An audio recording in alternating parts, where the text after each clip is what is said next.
देखो मान लेते हैं हमारे पास एक नॉन एम्प्टी सेट था ए और एक नॉन एम्प्टी सेट था बी, जिसके एलिमेंट्स है ए बी और इसके एलिमेंट्स है 1 2 3। तो अगर हम इनका कार्टेशियन प्रोडक्ट लेते हैं, ए क्रॉस बी करते हैं, ठीक है, तो हमारे पास क्या आता है रिजल्ट? हमारे पास रिजल्ट जो आता है वो आते हैं ऑर्डर्ड पेयर्स। ऑर्डर्ड पेयर्स कैसे लिखे जाते हैं? स्मॉल ब्रैकेट के अंदर आप आगे लिखोगे क्या? एलिमेंट फ्रॉम फर्स्ट सेट, और पीछे लिखोगे क्या? Element from second set. तो ऐसे जितने पॉसिबिलिटी आप सब बना लोगे। इसमें क्या ध्यान रखना है बस कि जो आगे वाले एलिमेंट्स हैं आपके, वो सब के सब आगे वाले सेट को बिलोंग कर रहे होंगे, और जो पीछे वाले हैं आपके, वो सब के सब आपके सेकंड सेट को बिलोंग कर रहे होंगे, जितने भी हैं। अब इसमें होगा क्या? ऑर्डर्ड पेयर से इसलिए ही बोल रहे हैं क्योंकि एक ऑर्डर में ये पेयर लिखा जाना चाहिए, अदरवाइज कहानी बदल जाती है।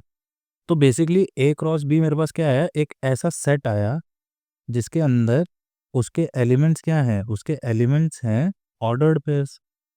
ठीक है। तो अब बेसिकली बात क्या होती है? रिलेशन क्या होता है? रिलेशन, अगर मान लेते हैं इसके अंदर से मैं ऑर्डर्ड पेयर्स उठा के सेट्स बनाऊं, जैसे मान लेते हैं 1 ए मैंने सिर्फ उठा लिया और ये एक सेट बना लिया, तो ये बेसिकली एक रिलेशन है, relation from A to B. ठीक है, और इसे लिखा जाएगा A R B, A is related to B. तो ऐसे में कितने तरीके के सेट्स बना सकता हूँ?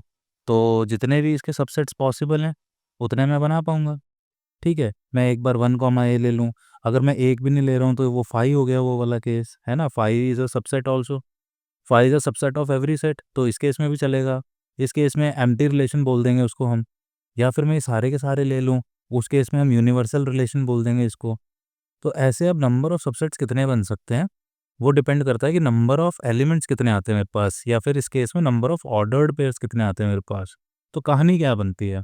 कहानी बनती है ये कि अगर मान लेते हैं एक सेट था नॉन एम्प्टी सेट जिसके अंदर लेट्स सपोज पी एलिमेंट्स थे, फिर हमारे पास था सेट बी जिसके अंदर मान लेते हैं क्यू एलिमेंट्स थे। तो पहली बात तो ए क्रॉस बी के अंदर कितने एलिमेंट्स आएंगे?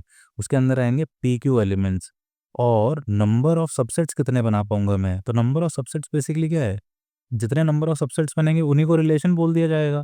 तो नंबर ऑफ रिलेशंस कितने बनेंगे टोटल? वो बन जाएंगे 2 की पावर पी क्यू। ये सेट वाला कॉन्सेप्ट है। ये चीज़ इसमें लगा के देख लेते हैं। देखो इसके अंदर 3 एलिमेंट्स थे, इसके अंदर 2 एलिमेंट्स थे, तो कायदे से ए क्रॉस बी के अंदर हमारे पास 3 2 6 एलिमेंट्स आने चाहिए, 3 2 6 ऑर्डर्ड पेयर्स आने चाहिए इस केस में। तो 1 2 3 4 5 एंड 6, 6 आए हमारे पास।